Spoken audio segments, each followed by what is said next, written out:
Porque, a ver, no nos hagamos, ¿no? Esto no son programas de gobierno del Estado. No, esto es operación electoral de Morena. ¿Quiénes están entregando estos programas sociales? Los servidores de la nación. ¿Qué son los servidores de la nación? Pues son los operadores políticos de Morena. Los operadores electorales de Morena en tierra. Esto lo dice hasta Ebrard. O sea, Ebrard durante la competencia de las corcholatas denunció que los servidores de la nación eran los operadores de Claudia Sheinbaum.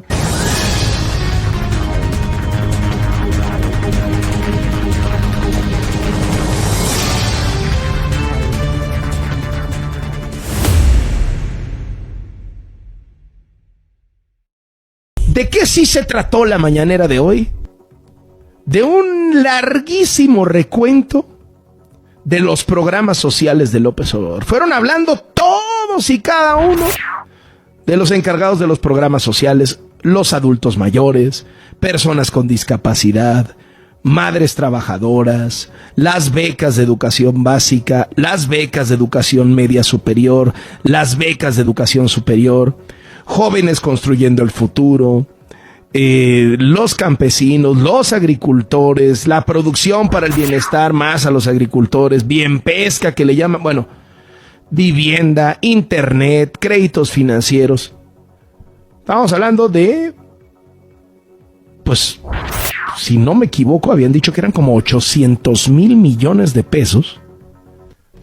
800,000 millones de pesos que le están llegando como a 30, 35 millones de mexicanos.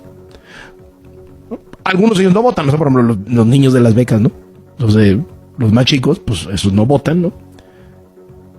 Pero a ver, estamos hablando de que López Obrador arrasó en la elección presidencial justo con 35 millones de votos en el 2018.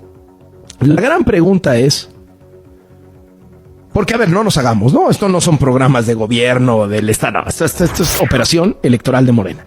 ¿Quiénes están entregando estos programas sociales? Los servidores de la nación. ¿Qué son los servidores de la nación? Pues son los operadores políticos de Morena. Los operadores electorales de Morena en tierra. Esto lo dice hasta Ebrard. O sea, Ebrard durante la competencia de las corcholatas denunció que los servidores de la nación eran los operadores de Claudia Sheinbaum. Ahora sí que no me haga caso a mí. Hágale caso a ellos mismos, a los de Morena. Es decir, pues hoy el presidente mostró el trabuco de lana que le está metiendo en programas sociales y que significa el principal reto para Morena, el principal reto para la oposición frente a Morena. Terminó de quedar muy claro el manual electoral de López Obrador. ¿Cómo le va a hacer López Obrador para la sucesión presidencial del 2024? Está claro que el presidente se va a meter hasta la cocina. Va a elegir los candidatos, va a hacer campaña desde la mañanera, va a ir de gira para hacer campaña, va a usar los órganos de inteligencia del Estado para espiar a sus opositores, va a usar los órganos de procuración de justicia del Estado para perseguir a sus opositores, va a mandar a todo su gabinete a encabezar mítines a favor de Morena en el país, va a mandar a todos sus gobernadores a meterse en las elecciones de sus estados y hasta de otros estados, va a mandar a funcionarios públicos de todos los niveles a chantajear y atemorizar a los más pobres, mintiéndoles con eso de que si no votas por Morena van a terminar tus apoyos. Va a amenazar y cooptar a los gobernadores de oposición para que se pasen de su lado y no le va a faltar dinero. El INE le va a dar como 2,000 millones de pesos y luego tiene 500,000 millones de pesos de presupuesto de los programas sociales que va a usar a su favor, además del dinero del huachicol, que ya sabemos que se metió a Morena. Y encima, los narcos operando políticamente a su favor. El hombre que más se quejó de los fraudes electorales en México es hoy el principal delincuente electoral del país. Pero eso ya lo sabe todo el mundo en México. Así la va a jugar el presidente. Así va a tratar de imponer sucesora o sucesor. La pregunta es, ¿y ahora qué va a hacer la oposición?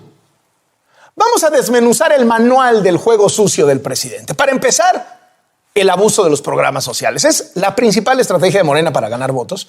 Pero una cosa es presumir que se están dando apoyos económicos a poblaciones vulnerables. Y otra muy distinta, lo que documentamos aquí en Latinos. Funcionarios federales ordenando a los llamados siervos de la nación ir personalmente con los beneficiarios de los programas sociales, extorsionarlos y decirles, si no votas por Morena, se te van tus apoyos. El que participe favoreciendo a candidatos, a partidos, el funcionario que se meta a eso, lo primero es separarlo del cargo, pedirle su renuncia de inmediato y ponerlo a disposición de la Fiscalía Electoral. Presentamos hasta los audios de las instrucciones de los funcionarios para amenazar. Vimos los nombres de los funcionarios. ¿Usted cree que hubo consecuencias? ¿Separaron del cargo a alguno? ¿Le pidieron su renuncia de inmediato? Claro que no. El que promueve este delito electoral se llama Andrés Manuel López Obrador. Y si el presidente viola la ley, ¿qué podemos esperar del resto? De los de Morena, de los del gobierno, que no solamente no lo limitan, sino que lo imitan.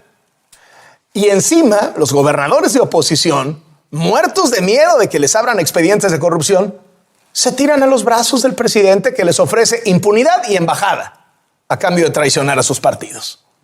Tienen experiencia, pueden representar a México en otros países, pueden ayudar aquí. Otra trampa, la compra del voto. Antes López Obrador se escandalizaba mucho, decía que era lo peor que podía hacer un gobierno. Y como ahora el que compra votos es su partido, pues no pasa nada, minimiza la situación y dice que bueno, pues sí sucede, pero con el PRI era peor.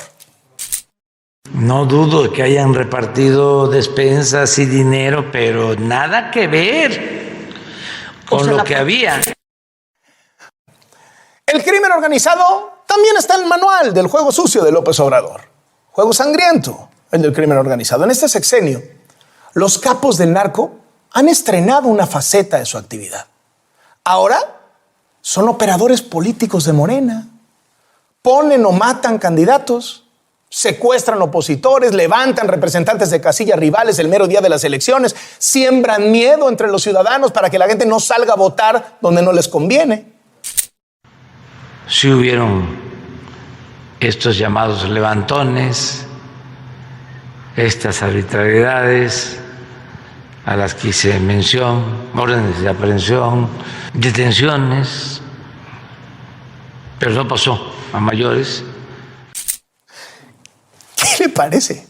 La oposición no tiene aún figuras para competir con las corcholatas del presidente, por chafas que sean las corcholatas del presidente.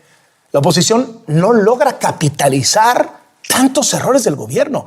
Es increíble que en un país con inseguridad récord, inflación récord, escasez de medicina récord y corrupción hasta en la familia del presidente, la oposición no cuaje. En cualquier lugar del mundo, con una de estas crisis, el gobierno se estaría tambaleando. Aquí, con todas las crisis del gobierno, se tambalea la oposición.